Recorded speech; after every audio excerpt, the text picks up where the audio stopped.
How's everybody doing today, folks? It's a good one. I'm recording this on a Friday. And you know what's nice about recording stuff on a Friday is that you're just that close to the weekend. Now, for me, as I record this is my first week back after having a week off before that being in the UK for a week. And I just had my weekly meeting with my director of sales that we have every Friday. And because we hadn't met in a couple of weeks, we ran out of time. We spent the entire time talking about one rep, not talking about the pipeline, not talking about processes, not talking about deals that are imminent, not talking about fires, one rep. That's what we did. So it's always interesting, but it's good to be back. It was overwhelming this week. How about you guys? Do you guys get overwhelmed sometimes? How good are you at managing your calendar? That's the one thing. We talked about this before, the whole idea of time blocking. I've tried it. My director of sales was telling me how she tends to block 4 to 6 p.m. every single day on her side, that's her time. And she tries not to go into it, which is growth. Because I used to do the same thing different times, but I would block off like 2-hour windows every single day. And routinely, I would book into it. And after a while, I just stopped doing it because I was a moron and didn't really grasp time blocking. But I will tell you this. One of the things that I did after taking on the role of CRO was I made a very conscious effort to not overbook myself. And that has made a profound impact. So my off the cuff advice to you is you will be far more effective and impactful if you often take on less, believe it or not. So I think the classic rule of thumb is you get 1 or 2 things done, tangibly done in a day, you've done well. That's why OKRs, we do OKRs every quarter. It's a standard, objective measured by key results. You should never have more than kind of 3 OKRs over the course of notable OKRs over the course of a quarter, because they're a lot of work. So there you have it. But the whole point is, where I was going with that, beyond the meeting, transitioning from the meeting to this podcast recording, transitioning how I changed my style, transitioning from a CMO to when I became CRO. Life is full of transitions. And I've been through this many times myself. I mean, I'm sure you have too. Let me ask you this simple question. Did you seek to be in sales? Did you say, I'm going to be in sales from the get-go? And I bet you like 5% of you might have thought of that. Everybody else kind of found their way here. Transition is always interesting. I was a computer programmer, as you all know. I've shared that with you many times, and I've transitioned numerous times. I've transitioned from programming to a sales engine. Actually, from sales. I was educated in programming, but my first job was sales. Sold copiers door to door for 6 months. There was a life lesson. Back into coding, then into a sales engineer, then into product management, then into product marketing, then into marketing, then back into sales. And every role is different. And ultimately, I got to a point in my life where I finally had, I found my happy space. For me, that was marketing. And I was a CMO for a very, very, very, very long time. And it was VanillaSoft who got me to leave that dedicated role of being just a CMO, working for myself, I have my own agency, and come back and work for a high-tech company. And then also led to me going back into a CRO role. So lots of transitions. And they're painful. They're freaking painful. But it's a good pain, because when you finally find where you're at, your life is so much better. So why do I share this? You're in sales right now. You weren't in sales likely before you got to sales, and you don't know, you may stay in sales or you may evolve again. But even if you stay in sales, your role will change. Maybe you will go and you move from sales into maybe RevOps, or maybe from sales being an SDR to an AE, or an AE to being a sales manager, ultimately maybe a VP or a CSO or a CRO. All of those different roles, different functions, different obligations, different expectations, different requirements, different measurements for being successful, different consequences on you and your lifestyle. Transition is inevitable. We've never talked about it here. Can you imagine that? Ever. And yet, that's how we all got here. So let's fix that today. Let's talk about transition. Let's talk about what it means. Let's talk about what you need to think about. Let's talk about the consequences. Let's talk about preparing the people in your life. Let's talk about preparing yourself. Let's talk about the harsh, cold reality. Let's talk about how some transitions go well, some transitions go bad. Some transitions are a middle transition to another transition. We're talking transitions today. Who's the best person? Well, somebody who's gone through a transition herself recently. You know her. She's a repeat guest here on the show. I am so excited to have back. Before I tell you her name, I want to stop right there. I told you recently that I was having together. I had gone to my producer and I said I wanted to cherry pick a handful of people whom I hold in massive high esteem, that they may or may not have the same notoriety or reach or frequency of conversation as other people out there, but their impact is profound. And they consequentially caused me to reevaluate how I do stuff. There's the buildup. Everybody, welcome back to the show. Galem Girmay. How you doing, Galem? I'm fantastic. What a build-up, Darryl. I'm excited for this. Can you live up to it? Or are you just going to let us down now? No, of course I can. Now, let's talk about transition, because you've gone through transition recently, and it's not your first time. I mean, right. You were part of the RevGenius when that was nothing to something. You made some conscious decisions on how you were going to be involved in that.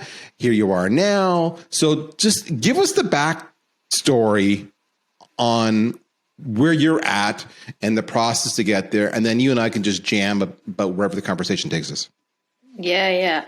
So it really started when I was in college. It was a necessity to work while studying full time. And so at that point, I was working in HR. I was an HR admin for this what's it called? Not Cybe. It was a company that I worked for in HR. I can't remember the industry right now because it's been so long ago. But I was in HR. I did that part-time as I was in college. And at that time, I was like, there are certain parts about this job that I'm really enjoying so much that I would make sure that I wasn't scheduling any of my classes on Monday mornings at 10 a.m. I was like, that is my time to be at work in the office, because that's when I'm doing the onboarding of all the new hires. And I lived for those Mondays at 10 a.m. And so that's how it started working in HR. And then there were other parts that I didn't really enjoy. All the admin stuff. I was like, this is not for me. I could care less about this, but it is unfortunately part of the job. So at that point, I had to make a very conscious decision. And I went through this whole thought process of, what am I going to do next? I'm about to finish up my degree and I got to know what I'm going to do next. So what I heard you talk about, Darryl, in the introduction was this idea of being intentional about your next move and thinking through that decision. And that's what I did at that point. I was being very intentional, and I was that 5% of people who chose to go into sales. And so specifically tech sales, right? And at that point, I made a decision to say, all right, I'm going to try this out. I'm going to give it a year. I'm going to start off as a BDR and see what happens next. I ended up getting into tech sales for this exciting fintech company. And I started off as a BDR, the very first hired. And from there, I got into an account executive role, moved on for that company to a different industry, construction tech. And at that point, I worked there for a couple of months and then realized it's time for a change. I want to learn something different. And that, again, was this idea of being intentional with my time. Because as you know, Darryl, you've been on my podcast. So for anyone listening and you want to hear Darryl get real deep and real personal, this is your chance. Episode 30 for your reference. But a really, really great conversation. And that was another opportunity for you and I to really deeply connect on a more personal level as well. So anyway, going back to the story of transitions, I then move on from being an individual contributor, being an AE at the time, and now I'm in revenue enablement. And the reason why I made that choice was a very intentional one, because I started to really reflect on what is it that I'm enjoying about my job as a sales rep, and what are the parts that I wish I could do more of? What's truly bringing me joy, and what's making me get out of bed in the morning and continue on with my day with excitement? And what makes me look forward to a Friday as well as my Monday? So that's how I got to where I am right now in revenue enablement. That's a very high level overview of kind of the journey to get here. But I think it's important to kind of set the foundation of how I got from being in HR and in college to being a revenue enablement today.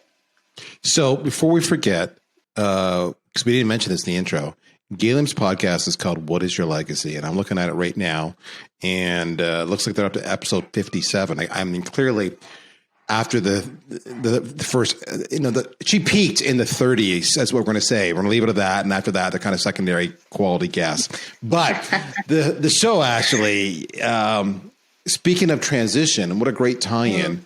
You need to check out her podcast. In all sincerity, go listen to it if you don't already, because she has an incredible knack to draw out of people things that you would never, ever say otherwise. It's kind of like what is it that people always say, like, whether they be interviewed by Oprah, I would never say something else on Oprah asks, and you're like, oh, no problem, blah, blah, blah. And then afterwards you're like, oh my gosh, I said that? That's Galem. And it's on What's Your Legacy. But the irony is that legacy has a direct correlation in a facet to transition. Because transition could be your career, it could be your life, it could be relationships, it could be whatever you want it to be, right? So check it out. You'll love it.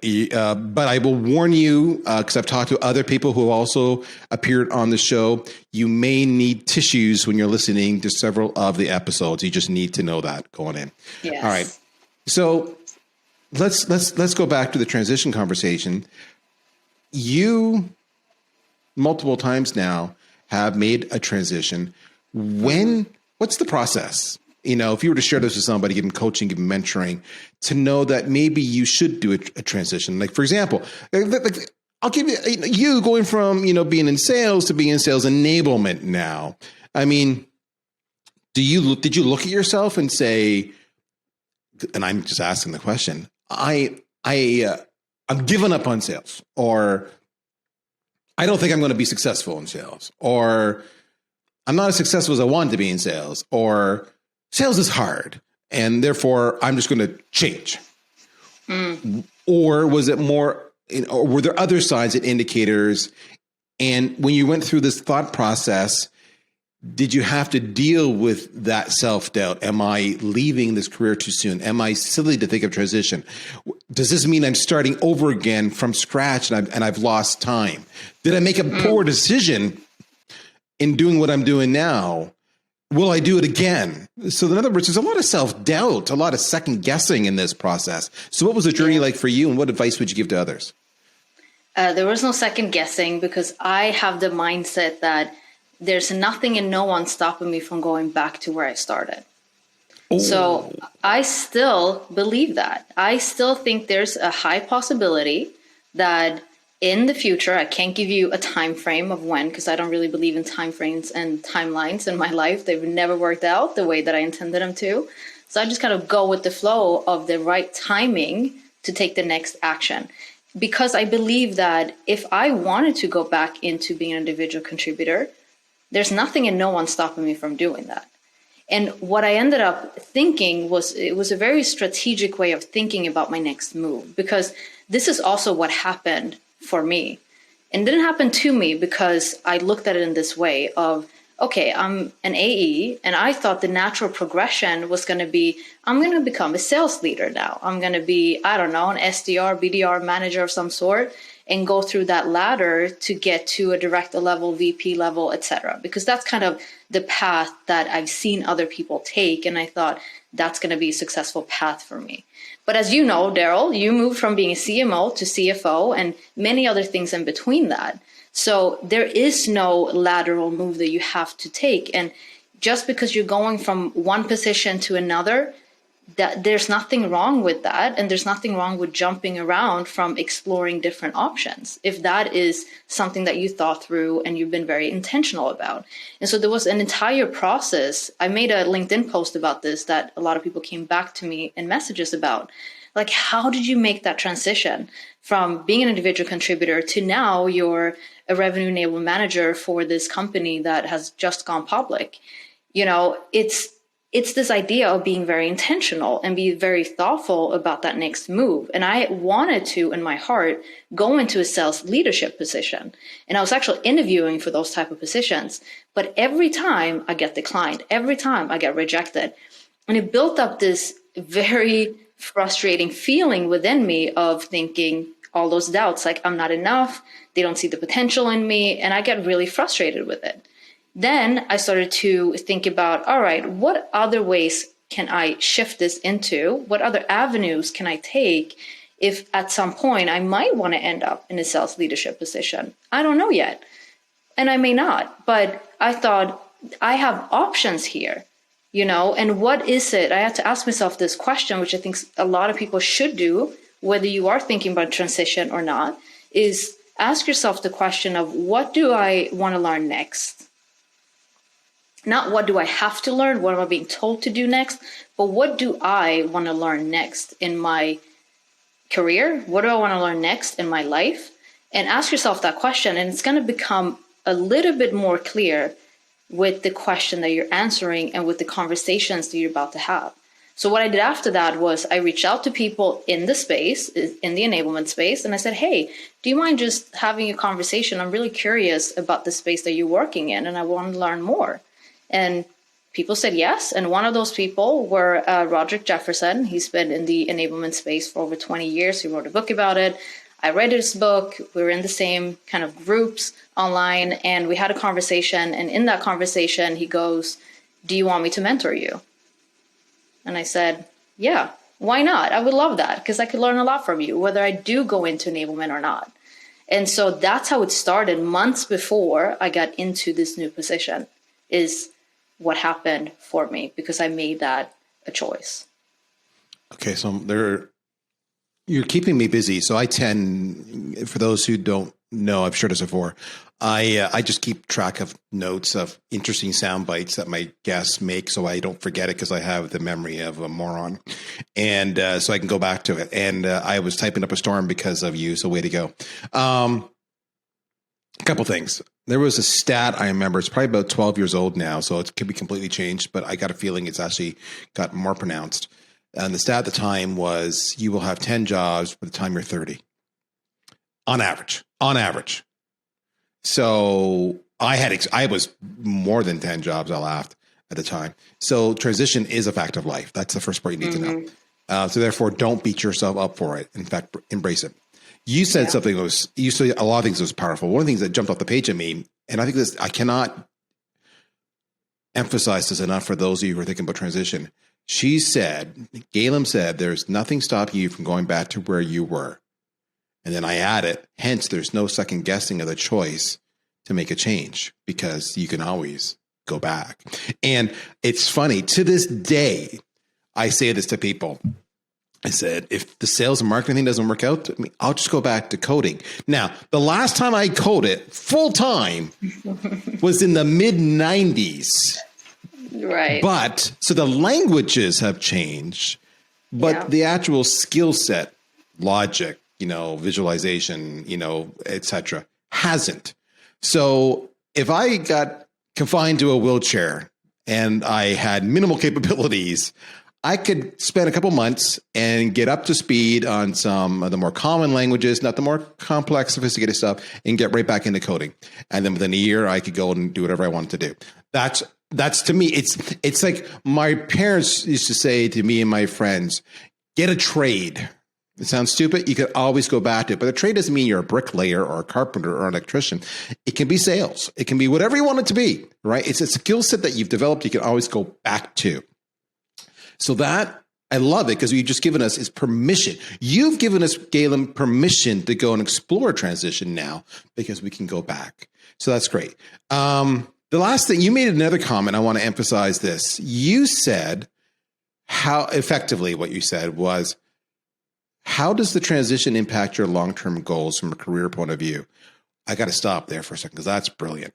Okay, let's say so she's gone from being, an individual contributor and now she's in the sales enablement space. So does that mean she's either going to be a senior executive in sales enablement or what? I don't know. Here's the thing you need to know, folks.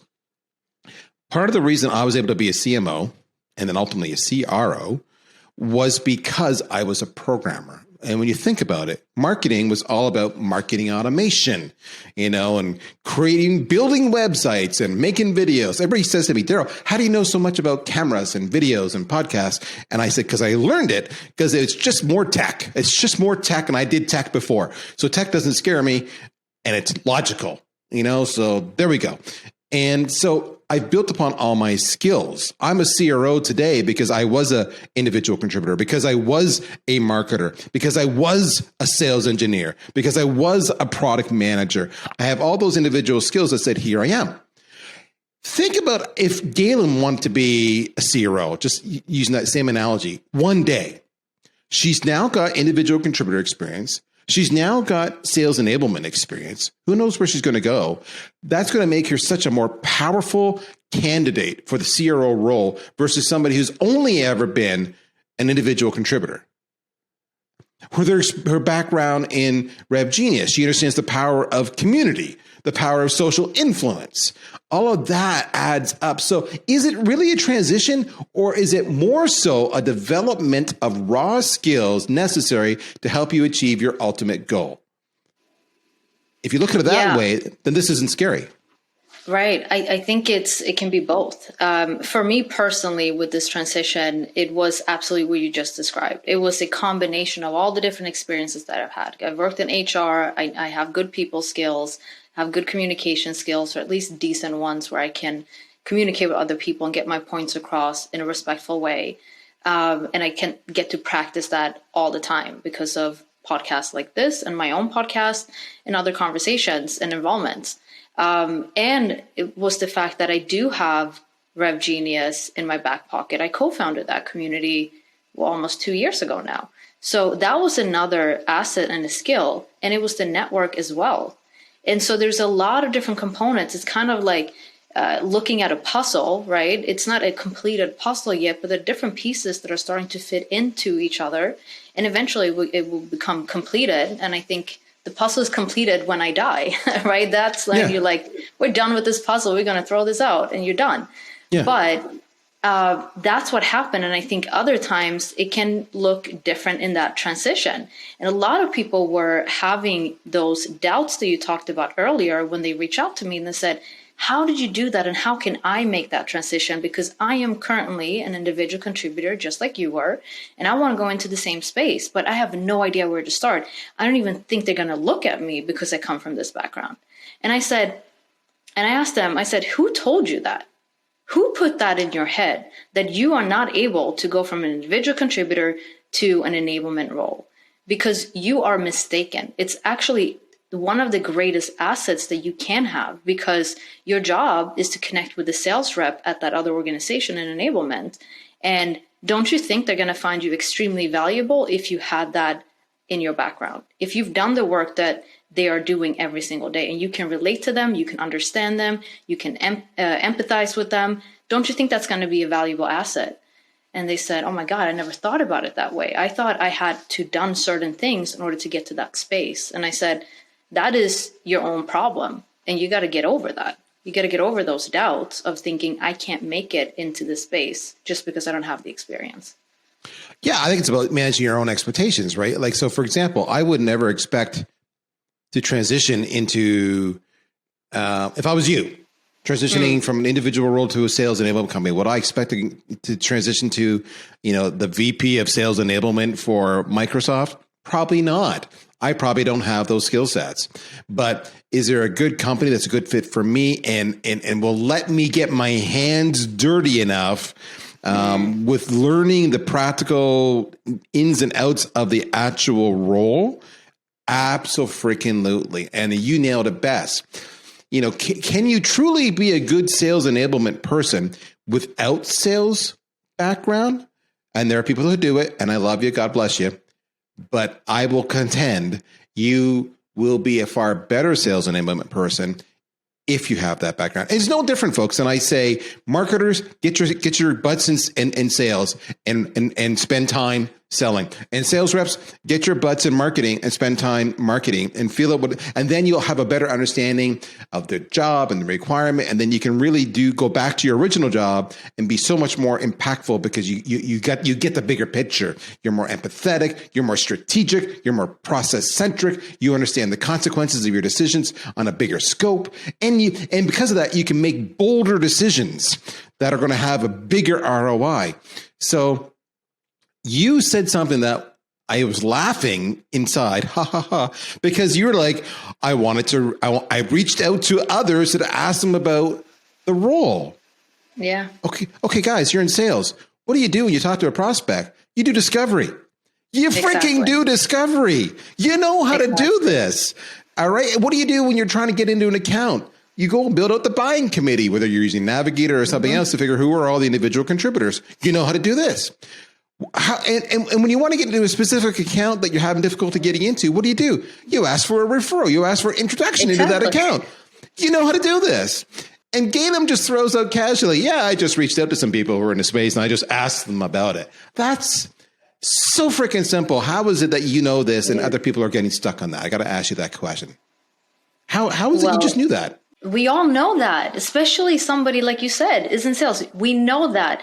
You know what the problem is that people can't see both worlds simultaneously. They can't see the professional world and the actions that they're taking in the profession to how they can apply that to their personal world. That's the disconnect here. It's that I'm able to see very clearly that if something's working extremely well for me in my professional world, like setting up, I was great at prospecting, setting up the meetings, doing the discovery call was my favorite part about sales.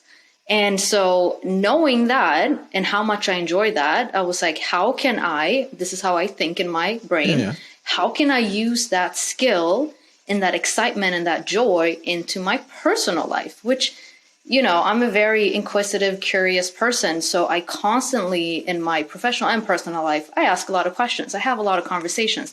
I dig into a lot of things with people. And so they intertwine with each other for me. So that's why it sounds so simple, probably when I said it, like, oh yeah, I just reached out to a few people, had some conversations, asked some relevant questions. And then to your point, I do this in other areas of my life.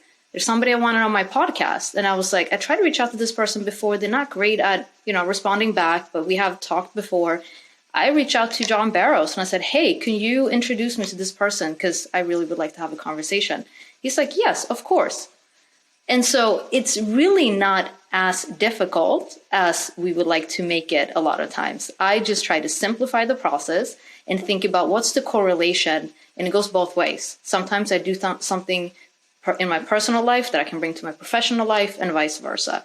So it's just mingling those two worlds a little bit more and using the best parts of it. And then to bring it back to another point you made, sales reps. How many times does your boss give you coaching? Or maybe you've got an outside advisor they brought in to help coach you. Or you've got a team lead who's got a few more months, years of experience on you, can tell you how to handle a certain situation, right? So they're all coaching you.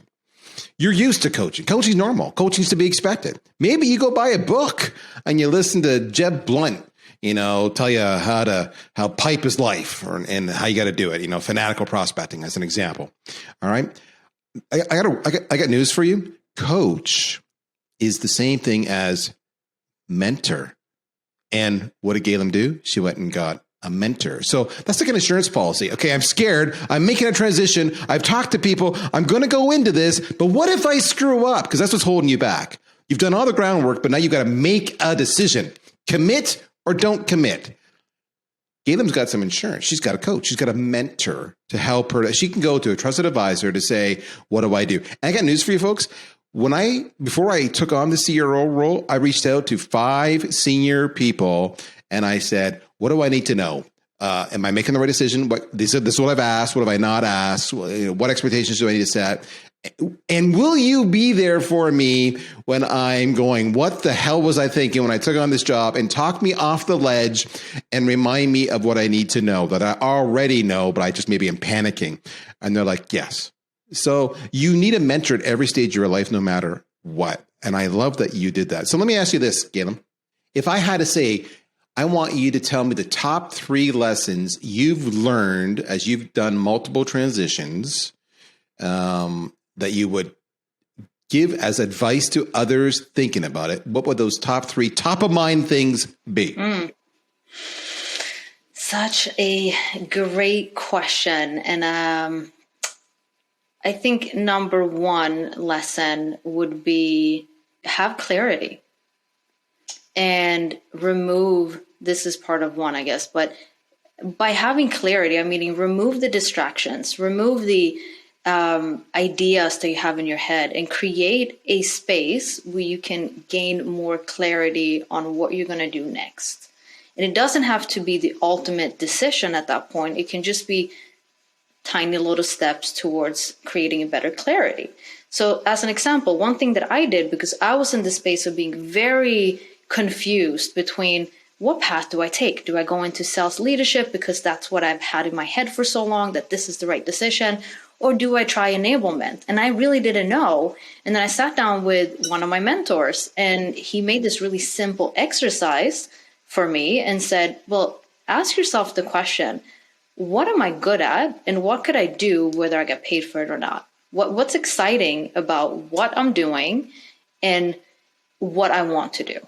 So I put those next to each other, 2 different completely roles, but I had to go through that and really think about it. What is it about this? Is it the idea of being a sales leader that sounds sexy to me?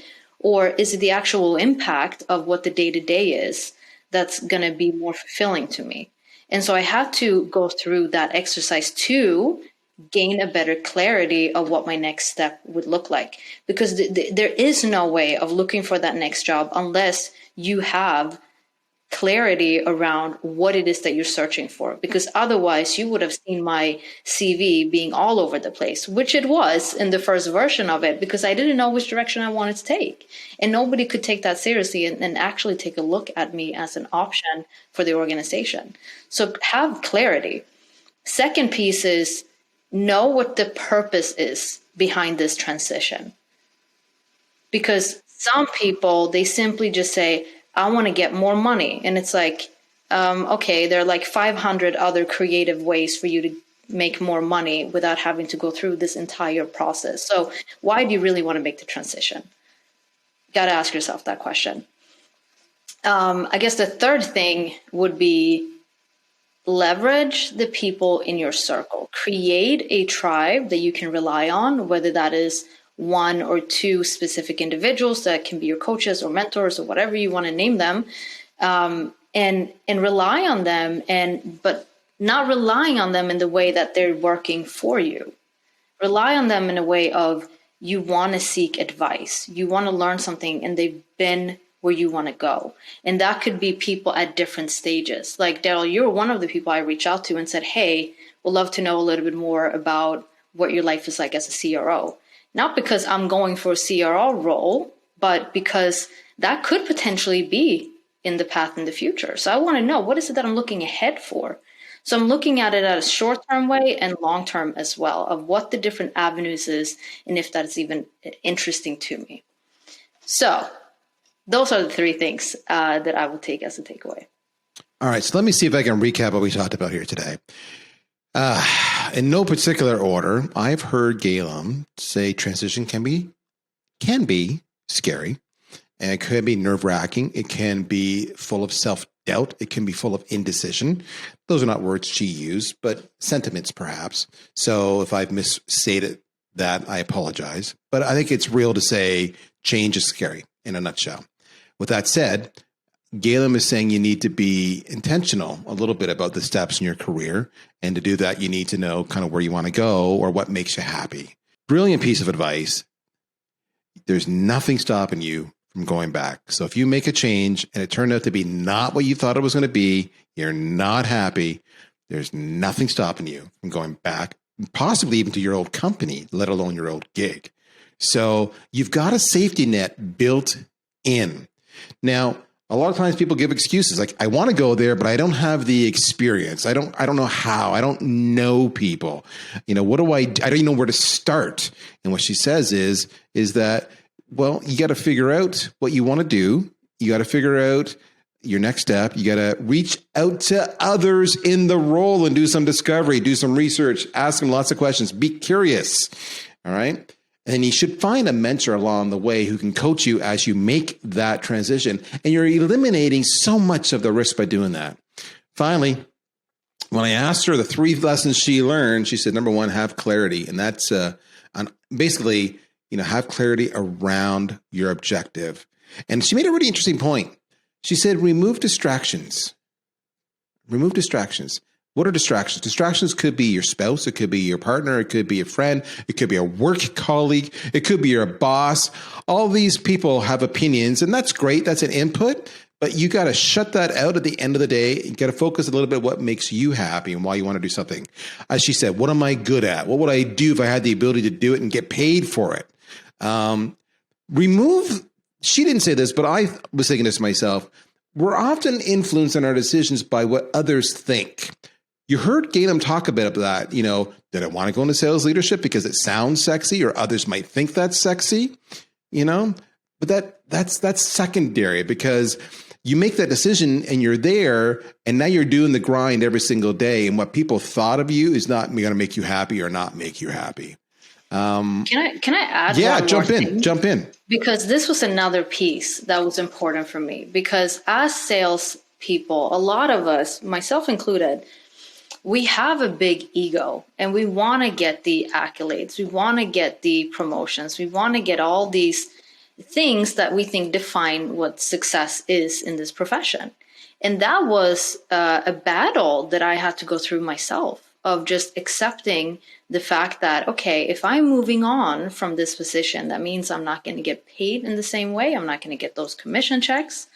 It also means I'm not going to be part of certain circles because it's not directly sales related in terms of being an individual contributor. I'm not going to have my name in certain places because I'm no longer in that position. And that might sound really superficial and extremely ego driven, but the reality is that we all have an ego and some are bigger than others. And that is something that needs to be managed, something that needs to be really considered, and something that we need to pay closer attention to of how are we managing our own ego and why are we making the decisions that we're making?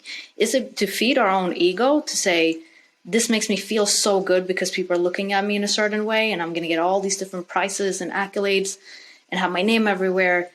Why are you doing the things that you're doing? And I quickly came to the realization that this isn't feeding my soul in the way that I would like it to at this point in my life.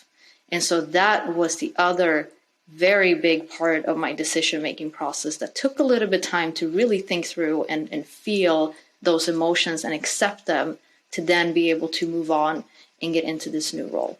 2 other points she made on lessons learned. One was know the purpose behind this transition. And immediately it was funny. I went off on tangents in my mind. Know the purpose behind this transition. To me, that's know your why. Mm-hmm. Why am I? Know your why. Do you know your why? Why do you get up every day? Is it to feed a family? Is it to make yourself happy? Is it because you got a career? Know your why. I think of Jeff Bajorek. He's got his own podcast, The Why Behind the Buy. I love it. It's the why. Think about what your sales manager would say to you about an opportunity you're bringing to them. Okay, Galem, why are they going to buy us? Why are they going to buy from you? And why are they going to buy right now? Right? Mm-hmm. It's all about know your why. But Galem made a point there. It wasn't just about know your why. She says, know your why, short-term and long-term. Mm-hmm. 2 different horizons. And then she said, leverage the people in your community. From a sales, if I look at this from a sales, classic sales, what do you do in sales? You have a plan. These are the accounts the industry would have you. So I'm going to go target these specific accounts. I'm going to target this job. I'm going to, when I get into that account or I'm thinking about talking about that account, I'm going to do discovery. So I'm going to research the people who have done this before so they can give me all the insights and wisdom I need and answer all my questions. So I don't sound like a moron when I'm interviewing and I made an informed decision that yes, this is where I want to go. In sales, you would have a coach. So you would, use them I have a mentor to make sure you're doing it all right. And that you can always keep on going back to that coach if you ever find yourself in a situation that you don't know what to do because you don't have enough experience yet. And then you're always optimizing your sales process, which is no different than what you're doing in when you're making a transition and you're like, what do I need to do differently? How do I make this more efficient? How do I make this make sense? What do I need to do to make it more efficient, more scalable? So beyond that, though, the wisdom of the day, I think, is if it doesn't work, you can always go back. Yes. So there's a safety net. Simple. I just love this. So simple. Okay. So we're done. We're out of time. In fact, we're over time, Galem. Way to go. You've made us late. Galem, what's the best way to get a hold of you? Oh, the best way. This is the most simple question that you've asked me that I have the hardest time to answer. Okay, so obviously LinkedIn. Please connect with me on LinkedIn. I just suck at replying to messages. Like my inbox is a hot mess, and so don't try to hit me up in my inbox on LinkedIn because I just suck at it. But instead, my number is on my profile. I have people hit me up on WhatsApp. As long as you're not trying to sell me something the first time you reach out, I would appreciate it. Other than that, I'm on Instagram. I'm also on Twitter. And all these places, you can find me under the same name, Galem Girmay. I'm looking at the contact information on LinkedIn right now, and she's right. Her number's there. Yep. And you're one of the few people. My number's there as well. And I'm always amazed. Like, people say to me, well, I'm trying to reach you for a long time, but I don't have your number. I'm like, did you just go to LinkedIn? Because it's literally public. So there you go. Yes. I love it. That's right there. So that's Galem. Galem is she's my hero. She is brave. She is courageous. She is bold. She is sensitive. And I'm a big fan of Galem. So for those who have not heard her podcast, grab your tissues and grab an episode or two. You're going to love it. What is your legacy? And it's awesome. Galem, thank you for your time today. Thank you, Darryl. And let's all start with listening to your episode 30 on What is Your Legacy. Check it out. I had people tweeting about you. Like, this was an amazing episode. So there you go. I've had some of my staff listen to it and come back to me. And some said nice things, and others, Galem, mocked me for being such a wuss. So way to go. You know. But why don't you send them my way? I'll take care of them. I will do that. I said, you take a round in the ring with Galem. You're going to get bruised and beat up too. So there we go. Folks, we're out of time. If you like today's show, thank you so much for listening. I was looking at the stats for the day. I think I shared this last episode. We've grown over 50% in 2021. And that's all because of you. So I thank you for that as we look at the year end coming to a close. And if there's others who need to hear from amazing people like Galem Girmay, point them my way on the Inside Sales Show. Take care. We'll talk to you next week. Bye-bye.